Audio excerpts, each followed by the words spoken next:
నేటి దినాన మన అరుణోదయపు దేవుని వాగ్దానం కీర్తన గ్రంథము 11వ అధ్యాయము 7వ వచనము.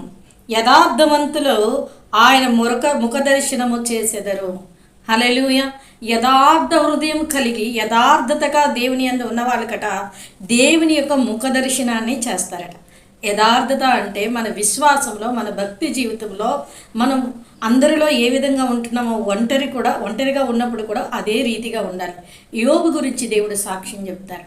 భార్య వచ్చి అంటది, నీ యథార్థతని ఇంకా వదిలిపెట్టవా అని అంటుంది. అంటే యథార్థత మన జీవితంలో మనం అవునంటే అవును, కాదంటే కాదు, మనం యథార్థంగా మన భక్తి జీవితంలో, మన విశ్వాస జీవితంలో జీవించినప్పుడు దేవుని యొక్క ముఖ దర్శనం మనకు కనబడుతుందంట.